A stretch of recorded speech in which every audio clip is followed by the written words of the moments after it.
Boa tarde. Então, vamos falar um pouco da palavra de nosso Deus. Vamos falar da uva e da azeitona também. A uva e a azeitona têm grandes benefícios em nossos corpos. É bom para o coração, é bom para o sangue, é bom para a circulação, é bom para muitas coisas, contra a gripe, as folhas da oliveira, né? É contra a gripe, é bom para curar a gripe e muitas outras utilidades. Mas vamos seguir para as escrituras, que diz assim, Jacó capítulo 5, versículo 3, conta sobre quando Jacó estava citando a palavra que o profeta Zenos leu nas placas de neve, e que fala que umas oliveiras, ele tinha um plantio, um dono de uma vinha tinha um plantio de vinhas, de uvas, né, a videira. Então, ali ele também cultivou o plantio das oliveiras. E no princípio era tudo bem, dava frutos, tudo bonitinha, verdinhas, mas depois do passar do tempo foi envelhecendo e a oliveira começou a secar, começou a definhar. Então o senhor da vinha se preocupou com esse problema que estava tendo com a vinha e com a oliveira. Então ele começou a cuidar. Ele cavou ao redor, colocou adubo, fez tudo certinho. E molhando, cuidando direitinho. Podou, mas nada adiantou. Continuou definhando, secando. Então, ele ficou triste, né? Desanimado, e conversou com o servo dele. E o servo dele aconselhou ele a cuidar mais. Ao invés de queimar, ele queria queimar. Não, vamos cuidar mais. Aí ele teve uma ideia de colocar os ramos bravos e enxertar nas oliveiras naturais. Mas aí não deu certo também. E ele tinha umas vinhas pro lado, na parte baixa. Então, mas só que aconteceu, quando ele colocou as oliveiras bravas, os ramos das oliveiras bravas nas oliveiras naturais, começou a dar frutos. Mas aqueles ramos ficaram tenros, pequenos, não tinha muito sucesso e tinha muitas folhagens também secas. Então ele resolveu arrancar alguns ramos que estavam bons, e os frutos, e guardar para a estação própria. E desceu, né, conversou com o servo dele e foi na parte mais baixa para ver como é que estava lá. Quando chegou lá, os frutos também estavam tudo estragados, tudo ruim. Aí ele pegou e fez assim, vamos fazer o mesmo tratamento da primeira árvore. E aí colocou o ramo da oliveira brava, e aí a árvore começou também a dar frutos bons. Mas aí ele colheu aqueles frutos para a estação própria. E aí ele desceu um pouco mais, na parte mais baixa ainda, onde era a terra boa, fértil, ele colocou os ramos que ele tinha extraído das primeiras árvores, que eram naturais, nestas árvores. E essas árvores ficavam em terreno fértil. Então ele colocou confiante que ia dar certo. Colocou ali e colocou também os ramos bravos para ajudar na alimentação da raiz das árvores. Daí, passado algum tempo, ele esperou, né? Passou algum tempo e voltou para ver como é que estava as oliveiras. Quando ele chegou na parte de cima das oliveiras, ele observou que os ramos bravos tinham frutos, mas os ramos bravos estavam sobrepujando toda a árvore, estavam quase matando toda a árvore. Então, ele disse assim, não deu certo. Acho que vou queimar tudo. Mas o servo dele continuou dizendo, não vamos queimar. Vamos cavar, vamos adubar, vamos cuidar.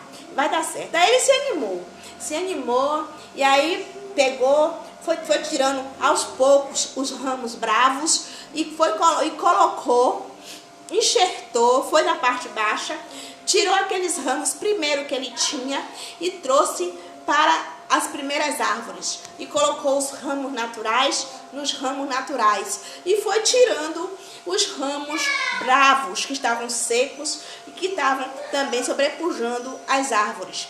E aí foi tirando os ramos bravos e adubando e cuidando e a árvore deu certo. Os naturais, ramos naturais com a árvore também que era natural. E aí ele fez, deu certo aqui, então vamos fazer também na parte de baixo. Quando chegou na parte de baixo, realmente os frutos estavam, os bons e os ruins. E as árvores bravas estavam sobrepujando as árvores naturais, quase matando as árvores. Então ele falou, vamos fazer o mesmo trabalho que a gente fez na primeira e na segunda árvore, que deu bastante fruto e que eu guardei para a estação própria. Então assim foi feito. E aí ele pegou esses frutos e guardou para a estação própria. E pegou essa árvore e enxertou com as árvores naturais, as primeiras árvores, os primeiros ramos que ele tinha colhido das primeiras árvores e colocou lá na parte de baixo também, a parte mais embaixo ainda. Então deu tudo certo. E as árvores ficaram todas boas, todas a copa ficou ótima, a raiz, o tronco, ficou tudo ótimo. Então, ele ficou tão feliz e ele falou, pronto, agora esse foi meu último trabalho. Agora, quando os frutos bravos aparecerem, os frutos ruins aparecerem, eu não vou mais fazer nenhum trabalho. Simplesmente eu vou separar os bons para um lado e os ruins para os outros. E vou queimar toda a minha vinha. Destruir. E assim como eu contei a história do livro de Mórmon, na parte que Jacó estava comentando sobre o comentário do profeta Zenos.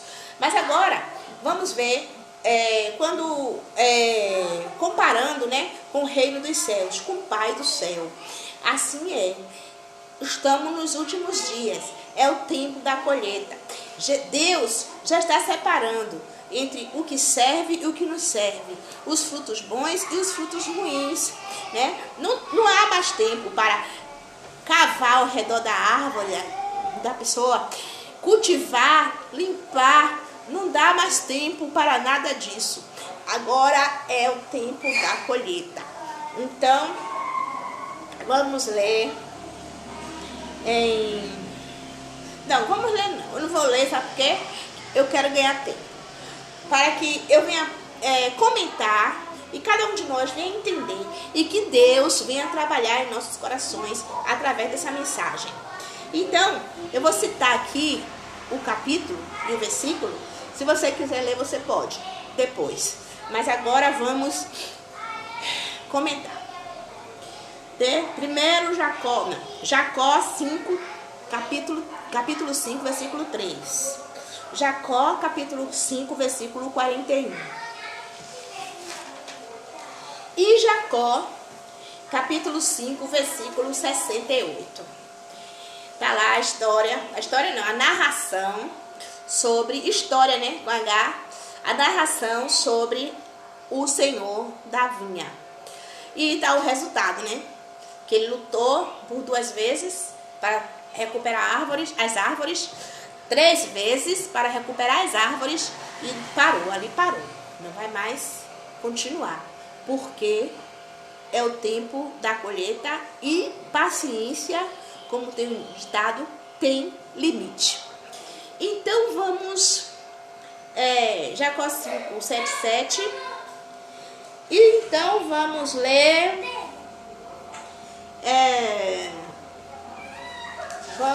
então Jonas, mas eu não vou ler também, eu vou só comentar.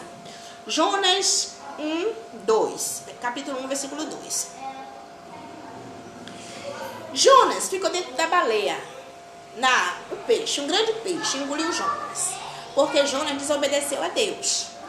Mas a luz de Deus estava ali, dentro daquele ventre daquele peixe.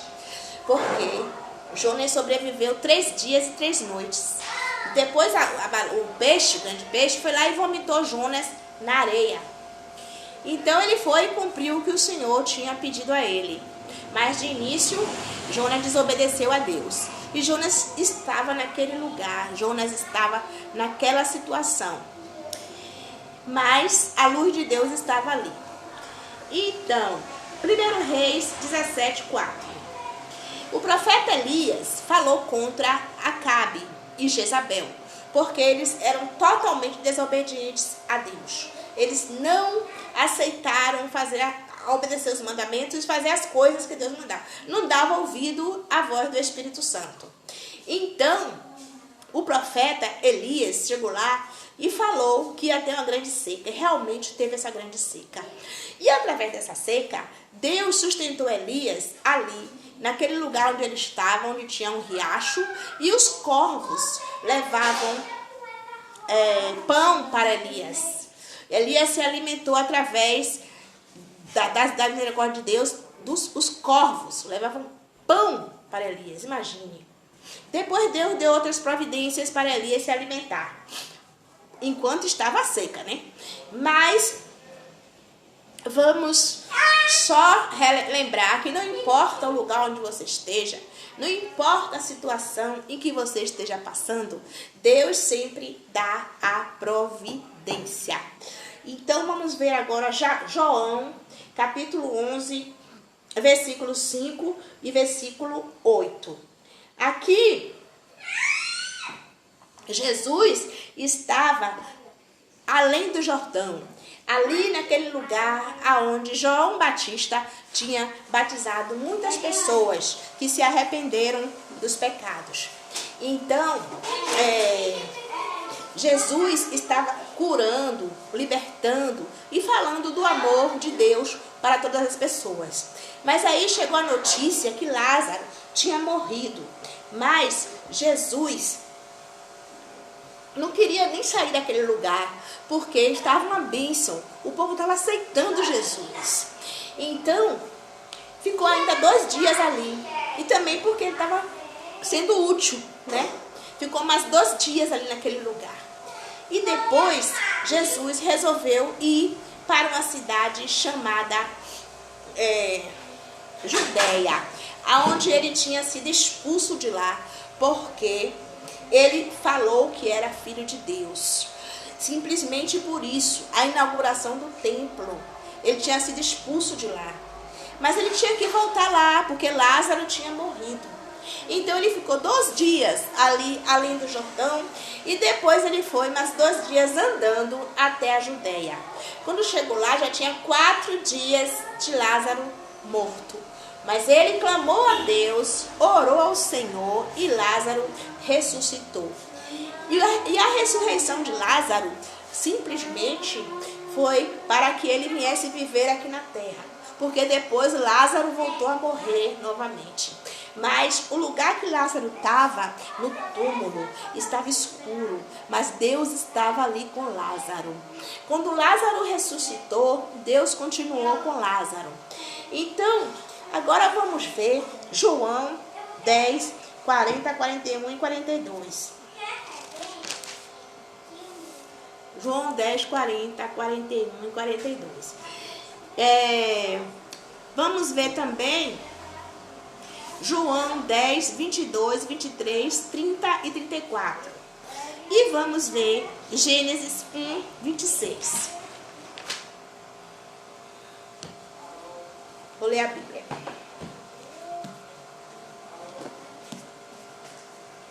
Gênesis 1, 26. E disse Deus: façamos o homem à nossa imagem, conforme a nossa semelhança, e domine sobre os peixes do mar, e sobre as aves dos céus, e sobre o gado, e sobre toda a terra, e sobre todo réptil que se move sobre a terra. Então, vou ler um pouco mais, o 27. E criou Deus o homem e a sua imagem. A imagem de Deus o criou, macho e fêmea os criou. Deus criou o homem, macho e fêmea. Assim como Jesus falou que Deus criou, nós somos semelhança de Deus. Se quem é filho de peixe, peixinho é, né? Então, nós somos filhos de Deus e somos semelhança de Deus. Então, eu quero deixar bem claro aqui que a mensagem é a respeito disso. O lugar onde a gente está, que a luz está, que é Deus, nosso Pai, e o tempo que Deus tem para nos preparar para voltar a morar com Deus, com o próprio Deus. E o tempo é do nosso Pai, é Ele que manda, Ele que diz o que vai ser feito. Então, como eu falei no começo, né, que Deus já deu várias oportunidades ao homem. Ele começou dando oportunidade com Adão. Quando ele vestiu Adão com aquelas peles de animais, tirou as peles dos animais, fez a roupa para Adão. E depois Deus enviou Joseph Smith para restaurar o Evangelho. Porque o Evangelho já não era como antes. Então, restaurar o Evangelho através do profeta Joseph Smith. E agora, nesses últimos dias, Deus tem enviado o Espírito Santo dele para renovar a igreja a cada dia. Então, o chamado de Deus já está à tona. O Senhor já está separando os dele. Os anjos já vieram. Os pastores já vieram para ensinar como reagir, como um cristão deve agir. Então, não tem desculpa. Já está tudo certo.